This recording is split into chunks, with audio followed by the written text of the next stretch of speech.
कि पीड़ित परिवार की मांग साफ तौर पर है कि जो पोस्टमार्टम है दोबारा हो, एम्स में हो और जो पूरी जांच हो वो भी दिल्ली में हो। और नाराजगी सिर्फ त्विषा के परिवार में नहीं है, एक्स सर्विसमैन जो हैं उनपे भी नाराजगी दिखाई दे रही है। तस्वीर अगर आप देखें तो दूर तक जो भी लोग दिखाई देंगे ये तमाम एक्स आर्मी मैन है, एक्स सर्विसमैन है और जिनकी मांग साफ तौर पर ये है कि जो त्विषा है उसके ब्रदर मेजर है आर्मी में, अगर उनके साथ इस तरीके से हो रहा है कि एक रसूखदार परिवार के होने के चलते जांच को मैनिपुलेट किया जा रहा है, एविडेंस को टेम्पर किया जा रहा है और कहीं ना कहीं रसूखदार होने का जो फायदा है उस परिवार को मिल रहा है। मां जो सास रही हैं, जो सास हैं वो रिटायर्ड जज थी, इस वक्त जिला उपभोक्ता फोरम की अध्यक्ष है, कहीं ना कहीं जांच को प्रभावित कर रही है। यही वजह है कि ये तमाम सर्विसमैन पहले श्रद्धांजलि देने शौर्य स्मारक पर पहुंचे, इसके बाद ये जो आपको इस वक्त तमाम जो सर्विसमैन दिखाई दे रहे हैं बाइक रैली निकालकर मध्य प्रदेश की राजधानी में एक बड़ा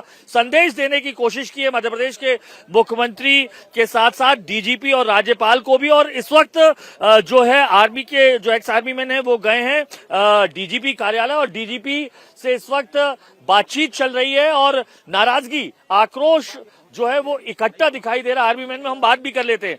सर, सुबह से हम देख रहे हैं 44 डिग्री तापमान में आप लोग लगातार, पहले आपने श्रद्धांजलि दी, अब आपने बाइक रैली निकाली, अब डीजीपी के पास गए, आक्रोश क्यों है, मांग क्या है, क्यों लग रहा है कि एक्स सर्विसमैन को सड़कों पर उतरना पड़ा? सर, क्योंकि हमारे एक मेजर साहब हैं, वो आज ड्यूटी पे हैं और देश का सैनिक जब ड्यूटी पे होता है तो उसके परिवार को कोई देखने वाला होना चाहिए।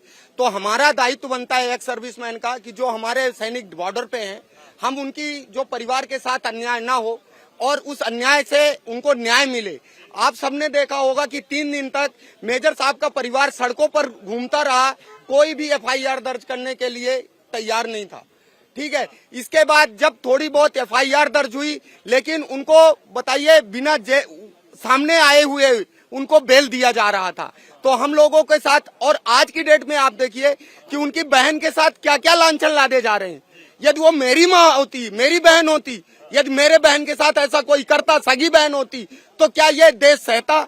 नहीं सहना चाहिए, किसी को भी नहीं सहना चाहिए अपनी बहन के प्रति ऐसे।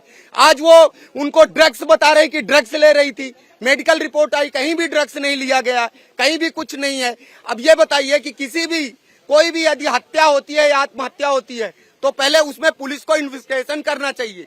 उन्होंने कुछ भी नहीं किया और सीधे उनको जमानत दे दिया, पोस्टमार्टम कर दिया। उनके परिवार वालों, उनके जो माँ है, बहन है और जो मेजर साहब बॉर्डर पे ड्यूटी पे हैं, उनको नहीं बताया गया और सीधे पोस्टमार्टम कर दिया गया।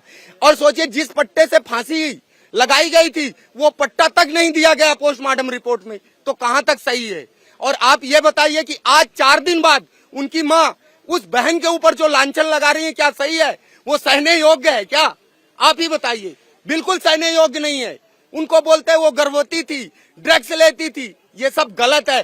कल आपकी भी बेटी हो सकती है, वो आज इस दुनिया में नहीं है, तो उसको ऐसे लांछन लगाना बिल्कुल गलत है। मैं सही नहीं समझता हूँ। यदि आप एक इंसानियत के नाते, आप ही बताइए, आप एक इंसान है, किसी माँ बहन बेटी के साथ ऐसे लांछन लगा सकते हैं? इसलिए हम सब, कल आज मेजर साहब की बहन के साथ हुआ है, कल किसी सिविल के बहन के साथ होगा, कल किसी और के साथ होगा, तो क्या हम ऐसे चुपचाप शांत बैठे रहेंगे? सर, आर्मी जो हमेशा फ्रंट पे रहती है, आज इस तरीके से सरकार के मतलब प्रशासन के खिलाफ नाराजगी अपने ही यूनिफॉर्म वाले को न्याय दिलाने के लिए किया जा रहा है। तो हम लोग कर रहे हैं और अभी जो है हमने महसूस किया है कि वहाँ हमने बहुत कुछ कर लिया। अभी हमें शक्ति है तो देश में भी न्याय प्रिया को ठीक करने के लिए कुछ करेंगे। आपको ऐसा क्यों लग रहा है कि गलत हो रहा है? आर्मी पर्सनल की फैमिली के साथ टेम्पर किए जा रहे हैं एविडेंस? मेरे को नहीं लग रहा, पूरी दुनिया को लग रहा है। ये पूरी दुनिया इस समय यही कह रही है। जी जी जी। तो अभी सर ये बाइक रैली कहाँ जा रही है सर? डीजीपी साहब के ऑफिस में जा रही है। क्या बात करेंगे उनसे, क्या बात करेंगे डीजीपी से, मुख्यमंत्री से और जो गवर्नर है? हम ऐसा सोचते हैं कि ये तीनों प्रदेश की वो बड़ी हस्तियां हैं जो अगर इसका संज्ञान ले तो न्याय दिला सकते हैं। एम्स में दोबारा, दिल्ली एम्स में हो ये पूरा मामला? बिल्कुल, क्योंकि ऐसा जो कि अभी तक जिन लोगों ने किया है ठीक नहीं किया है और उनको हम छोड़ना नहीं चाहते वहाँ पर। तो आप यहाँ पर नाराजगी, आक्रोश, रोष तमाम जो पूर्व सैनिक हैं उनका देख रहे हैं वर्दी वेलफेयर फाउंडेशन की तरफ से। ये आप देख रहे हैं, आप पूरी जो रोड है वीवीआईपी इलाके से ये पूरी जो बाइक रैली है ये निकलकर जा रही है उनकी तरफ से, जो फ्रंट में रहते हैं हमेशा, और इस बार भी फ्रंट में है, लेकिन इस बार अपनी ही सरकार और प्रशासन के सामने फ्रंट में है। दुख भी है उस बात का, नाराजगी भी है कि इस तरीके से एक्स आर्मी मैन होने के बाद उन्हें सड़कों पर उतरना पड़ रहा है न्याय की मांग के लिए, और न्याय की मांग उसके लिए जिसकी फैमिली खुद आर्मी में है। इस वक्त है देश के सबसे ज्यादा चर्चित और सनसनीखेज मामले त्विषा मृत्यु मामले में उनके पिता के साथ, नवनीत जी के साथ। सर, अब तो पुलिस ने भी एक पत्र आपको दे दिया है कि बॉडी 8 दिनों से न लेने के कारण डिकम्पोज हो रही है, -4 में रहती है, 80 डिग्री पे रहना चाहिए, इस तरीके का पत्र दिया है। क्या कहेंगे आप? बहुत डर था, वही हुआ सर। जिस डर से हम लोग चिल्ला रहे थे, आप सब लोगों का साथ मिल रहा था, हम आपसे भी रिक्वेस्ट कर रहे थे, ये अपने मकसद में कामयाब हो रहे हैं। ये बॉडी को डिकम्पोज करके किसी काम लायक नहीं छोड़ के रखे हुए हैं, हमें मजबूर कर रहे हैं कि हम इन आगे बढ़ ही ना पाए, अपने न्याय के लिए बढ़ ना पाए। हमने न्याय से वंचित करने की सारी प्रक्रिया चल रही है न्यायाधीशों द्वारा। यहाँ पर देखिए, एक बॉडी को डिले करना PM2 से, और ये कहना कि हमें तो कोई तकलीफ नहीं है, ये, और फिर एम्स का लेटर लिखना, ये सब बातें दिखाता है कि आप डिकम्पोज करके अपने कानून की आड़ में आप एक बहुत बड़ा अपराध कर रहे हैं। यहाँ पर 15 तारीख के बाद में लिगेचर दिया जाता है ताकि पहले अक्यूज को बेल मिल जाए, एंटीसिपेटरी बेल को दिलवाने के लिए। ये उसी ग्राउंड्स पर आपने एक बेल रिजेक्ट की, एक बेल को आपने एक्सेप्ट किया। ये अपने आप में बहुत अद्भुत एग्जाम्पल है ये, ताकि कल उस लेडी ने, अक्यूज ने जाके टेलीविजन पर बोला कि हम जब उस लड़के को सबमिट करेंगे जब जुडिशियल रिक्वायरमेंट होगी, तो इसका मतलब उस लेडी को पता है वो कहाँ है, उसकी कस्टडी में। वो जब सबमिट कर सकती है तो वो आज भी कर सकती है। तो ये पुलिस क्यों नहीं उसको गिरफ्तार कर रही है? क्यों वो घूम रही है साथियों से छेड़छाड़? वो कल भी कंज्यूमर फोरम के अपनी जो हेड है उसमें ऑफिस ज्वाइन किया उसने। बड़े शर्म की बात है, अक्यूज्ड को आप अलाउ कर रहे हो काम करने के लिए, तो कैसे ये प्रभावित नहीं होगा? उनके सारे प्रभाव दिख रहे हैं, सारे साक्ष्य दिख रहे हैं कि वो प्रभावशाली लोगों में। आपको लग रहा है लगातार टेम्परिंग हो रही है? वो टेम्परिंग लगातार, ये हम अपने मकसद में काम कर रहे हैं। हमारे साथ है बात करने के लिए त्विषा के कजिन आशीष शर्मा जी, हम उनसे बात करते हैं।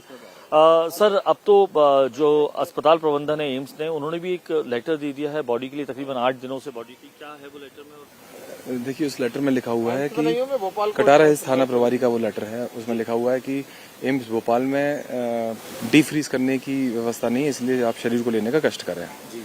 ये उसमें मेंशन्ड है। तो 8 जी बताइए। लेकिन हमने तो जो है ये इसकी PM2 की जो निवेदन है ये FIR के फौरन बाद से दे रखा है। ये कोई ऐसा नहीं है कि ये कोई आज की हमारी डिमांड है। हम तो दर दर भटक रहे हैं। इस PM2 को कराने का इतना बड़ा विषय बन गया। पहले वो कमिश्नर साहब के, हमने कहाँ याचिका नहीं दी, कमिश्नर साहब ने हमारी याचिका पे कहा कि ठीक है, इस पे हम जो है इसको कराने का इंतजाम करते हैं।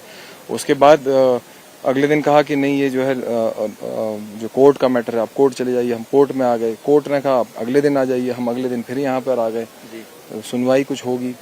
लेकिन क्या हो रहा है फिर, प्लस ये लेटर दिया गया है, तो ये तो सब जान। तो सर, मैं आपसे सवाल मैंने किया था कि 8 दिन हो गए हैं, अभी तक बॉडी आप लोगों ने नहीं ली है। आपने कहा हालांकि कि चूंकि आपका पोस्टमार्टम, वजह क्या रही बॉडी नहीं लेने का? क्योंकि अब थाने को लेटर लिखना पड़ा है। हाँ सर, देखिए, चूंकि मुझे नहीं मालूम कि आपके पास संभवतः इसकी जानकारी होनी चाहिए, लेकिन पहले जब हम यहाँ, इसकी 12 तारीख को इसकी मृत्यु हुई है और 13 तारीख की सुबह हम यहाँ पे मौजूद हैं, तब से जो है हमको ऐसे इतना थकाया गया कि FIR जैसी चीज, जो एक बहुत, मुझे लगता था आज से पहले कि FIR एक ऐसी चीज होती है कि आप मुझ में थप्पड़ मार दें और मैं आपकी FIR करा सकता हूं, मुझे ऐसा भरोसा है यहाँ पर। लेकिन यहाँ इसकी जो है इसकी जो है इतनी सस्पिशियस सर्कमस्टेंसेस में डेथ हुई है, उसकी FIR नहीं करी गई। और हमें पता नहीं कौन कौन से नियम कानून बताए गए, मर्ग फाइल होगा, उसके बाद 30-45 दिन लगेंगे, हम फिर जांच में देखेंगे कि ये जो है एफआईआर के लायक ये मामला है या नहीं। ज़मीन खिसकाने वाले स्टेटमेंट्स जो है लोगों ने ऐसे बोले यहाँ पर, जैसे कि जो है इतना कॉन्फिडेंट थे कि जो बड़े लोग जो बड़ा परिवार ये है और उस पर से जुड़े हुए सारे तमाम उनके वेल विशर्स, रिश्तेदार जो भी सपोर्ट कर रहे होंगे, मुझे नहीं मालूम कौन कौन है, वो आप लोग जानेंगे क्या किससे बात करी थी इन्होंने, उस सब प्रकरण के बाद क्या क्या किया है। अगर आप डीप डाइव कर जाएं तो सारी चीज़ खोल के आप ला सकते हैं। तो 3 दिन तक हमारी एफआईआर नहीं हुई। हमने कहा कि हम जो है जब तक आप एफआईआर नहीं करेंगे, अगर एफआईआर ही नहीं है, उसका शरीर भी नहीं है, आप कौन सा जुर्म आप साबित करेंगे? आप बताइए, क्या हमने गलत कर दिया कुछ? हमने बोला कि अब इसका ये जो है इसमें बहुत सारे कमियां हैं, उसमें एंटीमोर्टम इंजरीज उसमें लिखा हुआ है, आप लोग एक्सेस कर सकते हैं उस चीज़ को, ब्लंट फोर्स वो है, लिगेचर गायब है, ये लिखा हुआ है। और मैं नहीं जानता मेडिकल में, मैं am not a medical person, तो मैं बहुत ज़्यादा उस पर बहुत डीप नहीं बोल सकता। लेकिन उस PM2 की जो रिक्वेस्ट करी है, जो मुझे लगता है कि इस देश में किसी का भी हक होना चाहिए, मतलब ना सिर्फ कानून मगर सस्पिशन के तहत, भाई जो डिमांड कर रहा है वो बाप है, उसका बच्चा गया है, क्या उसने कोई क्या चांद मांग लिया क्या आपसे? आपके पास अस्पताल नहीं है, आपके पास डॉक्टर नहीं है, समय नहीं है, क्या नहीं है? आप कितना पर्दा डालना चाह रहे हैं? आज याचिका चल रही है सर, लेकिन डिमांड तो जो है उस एफआईआर के फौरन बाद से है। आप उस सिस्टम के लोगों से पूछिए कि जब ये कमिश्नर पुलिस के पास जा रहे हैं, किसको याचिकाएं नहीं दी हैं? आपको भी पता होगा, हम सीएम के घर के बाहर भी बैठे रहे, क्या उन्होंने जो है किसी ने हमसे इस पे फैसला लेने की जहमत उठाई? अब याचिका पे आ चुके हैं, यहाँ पे क्या होगा यहाँ भी नहीं मालूम, ये भी भगा देंगे, फिर कहीं और किसी और कोर्ट पहुंचना होगा। PM2 अगर उसका हो जाए तो वाइटल एविडेंसेस जो है कलेक्ट हो सकते थे और हम उसको क्रिमेट करें, वो जा चुकी है, लेकिन उसका शरीर जो कुछ है, उसके मॉर्टल रिमेन्स जो हैं, उसको पंचभूत में सम्मिलित हम करवा पाए। आपको क्या लगता है उसकी मदर के ऊपर पहाड़ नहीं टूट रहा है जो उसका अभी तक क्रिमेशन नहीं हो पाया है? या कोई और रिश्तेदार नहीं है? उसके दादाजी मुझे लगातार अभी फोन कर रहे हैं, मैं उनसे बात करने की हिम्मत नहीं जुटा पा रहा हूँ। उनसे पूछो तो वो तो उनका सबसे पहले यही होता होगा कि भाई शरीर गया तो उसका क्रिमेशन होना है, पर उन्हें नहीं मालूम कि किस चक्रव्यूह में जो है यहाँ पे फंसा के रख दिया गया है उसको। मरने से पहले भी चक्रव्यूह में थी, मरने के बाद भी चक्रव्यूह में है, पूरा परिवार चक्रव्यूह में पड़ा हुआ है। PM2 होते ही उसको फौरन हमें क्रिमेट करना है सर। हम जो है हर सुबह जब यहाँ लोग निकलते हैं तो यही सोच के निकलते हैं कि आज जो है हम इसके क्रिमेशन के को करा पाएंगे। मैं खुद जो है जिस दिन यहाँ पर जब बेल के लिए जब मामला लगा हुआ था, मैं शमशान में बैठा हुआ था, उसकी जिसपे वो 4 कंधे लगा के ले जाया जाता, उसको लेके बैठा हुआ था कि ये आज यहाँ पर लाएंगे। पर रोज नई फ्रंट खोल देते हैं, रोज जो है अन्याय करा जा रहा है। आप बॉडी फिर कब लेंगे सर? अब आप बताइए हमारे पास क्या रास्ता बच रहा है? हमारे पास मैं आपसे पूछ रहा हूँ कि अगर आप यहाँ पर जिस स्थिति में लाके खड़ा कर दिया है तो शरीर को क्रिमेट करें और जो है फिर जैसे सभी माँ बाप, मैं ये पहले माँ बाप थोड़ी होंगे, या मैं जो आज बात कर रहा हूँ, आपने और भी भाइयों से कभी बात करी होगी, किसी कोई और दिशा रही होगी, वो उसको क्रिमेट करें, चले जाएं, हश हश करते रहिए सब। आगे भी बड़े बड़े रसूखदार लोग एक दूसरे की ऑब्लिगेशंस और बैक को कवर करते हुए आगे इसको भी लिपापोती कर देंगे, या फिर मैं जाके हाई कोर्ट वगैरह में जाऊं, सुप्रीम कोर्ट में जाऊं, लड़ता रहूं कि साहब इसका PM2 तो कर दीजिए, करवाने में मदद करवा दीजिए। तो बेसिकली ये सब हमारे भावना और जो है इन्वेस्टिगेशन के जो एविडेंसेस जो हो सकते हैं उन सब का जो है ये पूरा नाश कर रहे हैं। तो आप सुनवाई भी क्या बाहर चाहते हैं, मध्य प्रदेश से बाहर सुनवाई भी, क्या कि आप पोस्टमार्टम भी बाहर चाह रहे हैं कि PM2 जो है दिल्ली एम्स में हो? सुनवाई कहाँ चाहते हैं? वही मध्य प्रदेश से बाहर। देखिए सर, ये जो हमारे ऊपर बीती है, अगर मैं आपको बोल रहा हूँ कि FIR 3 दिन में हुई है, उस 3 दिन में कितना क्या क्या हुआ होगा वो सब मैं जो डिटेल्स आपको अगर आप चाहेंगे मैं सारी बताऊंगा, लेकिन इस वक्त उतना समय नहीं है मेरे पास भी। लेकिन तब से लेके अब तक जिस तरीके से यहाँ पे जो कुछ हो रहा है, इस राज्य में न्याय व्यवस्था हमारे लिए नहीं काम करेगी, क्योंकि खुद जुडिशरी है। दूसरे राज्य में चाह रहे हैं आप कहीं? यस सर, आप प्लीज, ये यूपी की बेटी है, इसको आप यूपी भेज दीजिए, दिल्ली भेज दीजिए, मध्य प्रदेश के अलावा किसी भी राज्य में भेज दीजिए। ये यहाँ न सिर्फ अंधा कानून है, यहाँ मानवता भी नहीं है। आखिरी सवाल मेरा सिर्फ ये है कि आपने लगातार, आपका परिवार कह रहा है कि सीनियर जज थी, वो रिटायर्ड जज थी, उनको जमानत मिल गई, लेकिन उसके बावजूद वो जो बाइट्स दे रही हैं, तो आपको लग रहा है कि वो मीडिया से बात कर रही हैं, तो कहीं टेम्पर करने की भी कोशिश करेंगी? आप लोग ये बात कर रहे हैं सबूतों को? सर एक बात बताइए, कर रही है वो टेम्पर आपके हिसाब से? हाँ सर ये तो सवाल जो है मुझे जवाब देने की जरूरत ही नहीं है। आप लोग ज्यादा समझदार लोग हैं, इसको जो लोग देख रहे होंगे उनको जानकारी इस चीज की ज्यादा होगी कि बेल की कुछ कंडीशंस होती होंगी जिसमें जो है बजाय मैं पुलिस को कोऑपरेट करने के लिए मैं जो है प्रेस वार्ता करता हूं या नहीं, मुझे नहीं मालूम ये परमिसेबल है या नहीं। आप जुडिशरी से सवाल पूछिए कि ऐसे केसेस में आज से पहले कितनी औरतों को जो है या कितने जो है अभियुक्तों को जो है उन्होंने बेल दी है। क्या ये मध्य प्रदेश का पहला केस है या इसी कोर्ट से पूछिए। तो ये तो जो है न सिर्फ एविडेंसेस को टेम्पर कर रहे हैं बल्कि इन्फ्लुएंस भी कर रहे हैं हर तरीके से। वो खत्म नहीं हो रहा, वो सारी जो है चलता जा रहा है वो प्रोसेस उनका निर्विरोध। हमारे साथ पीड़ित ट्विशा के जो कजिन हैं उनका साफ तौर पर कहना है कि मध्य प्रदेश में सुनवाई न हो इस मामले की, इसे यूपी ट्रांसफर किया जाए। साथ ही साथ जिस तरीके से जमानत होने के बाद रिटायर्ड जज गिरिबाला सिंह लगातार मीडिया से चर्चा कर रही हैं, कहीं ना कहीं सबूतों को टैंपर भी करेंगी और प्रभाव डालने की कोशिश भी करेंगी पूरी इस जांच प्रक्रिया में। इंडिया टीवी के साथ इस वक्त एक्सक्लूसिवली मौजूद हैं Bhopal police commissioner Sanjay Singh ji. Sir उनसे बात करते हैं। सर सबसे पहला सवाल तो यही है, ये ट्विशा का मामला पूरे देश भर में चल रहा है, ये हत्या है या आत्महत्या अभी तक? नहीं, ये अभी तक के इन्वेस्टिगेशन में आत्महत्या का मामला है।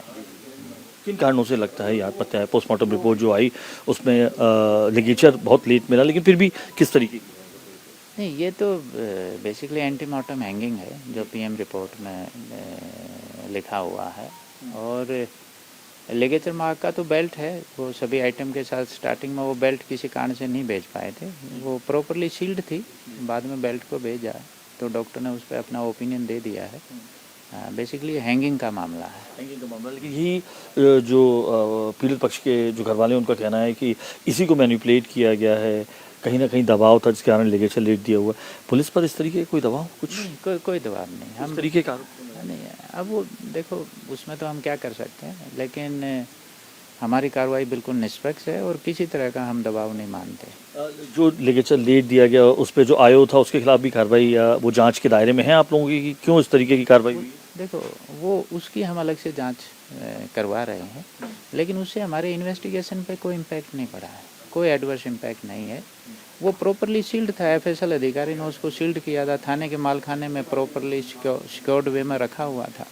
कई बार होता है बहुत सारे आइटम पीएम रिपोर्ट के लिए भेजने होते हैं, कई बार एक आध आइटम रह जाता है, बाद में उसको भेजा, डॉक्टर ने अपनी जांच कर ली और किसी तरह का कोई एडवर्स इम्पैक्ट नहीं उसका हमारे इन्वेस्टिगेशन पर। किसी भी तरीके का कोई भी दबाव नहीं है जिस तरीके की वो बात कर रहे हैं कि पुलिस पर इसलिए दबाव है क्योंकि पूर्व न्यायाधीश सेवा में रही हैं, इस कारण कहीं से टैंपर कर रही हैं या नहीं, हमारे ऊपर कोई दबाव नहीं, हम अपना बिल्कुल फेयर इन्वेस्टिगेशन कर रहे हैं।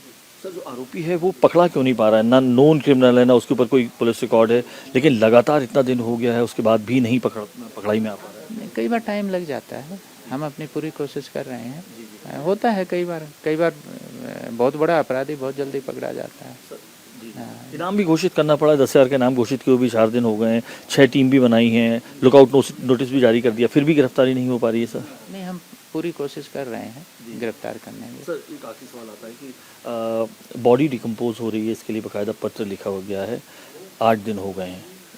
हाँ, वो हॉस्पिटल ने भी हमें कन्वे किया कि उनके पास अब बहुत लो टेम्परेचर की फैसिलिटी चाहिए जो इस हॉस्पिटल में नहीं है, तो उन्होंने यही कहा है कि बॉडी डिकम्पोज हो जाएगी, तो हमने भी फैमिली मेम्बर्स को कन्वे किया है। अब फैमिली मेम्बर्स ने क्योंकि दूसरा पीएम करवाना चाह रहे हैं, आज मामले की कोर्ट में सुनवाई भी चल रही है। तो आप सर आला अधिकारी हैं पुलिस के, आप पूर्णतः संतुष्ट हैं अपनी जो टीम है एसआईटी की टीम उसकी जांच से? क्योंकि विवेक तनखा ने अभी एक पत्र लिखा है मुख्यमंत्री को और केंद्रीय गृह मंत्री को भी कि सीबीआई से जांच कराई जाए। नहीं, हम हमारी कार्रवाई से पूरी तरह संतुष्ट हैं और हम बिल्कुल निष्पक्ष कार्रवाई कर रहे हैं। साथ exclusively Sanjay Kumar police commissioner, जिनका साफ तौर पर मानना है किसी भी तरीके का दबाव नहीं है पुलिस पर, अपनी तरीके से पूरी तरीके से निष्पक्ष कार्रवाई कर रही है। कैमरा पर्सन प्रदीप त्रिवेदी के साथ अनुराग अमिताभ, इंडिया टीवी भोपाल।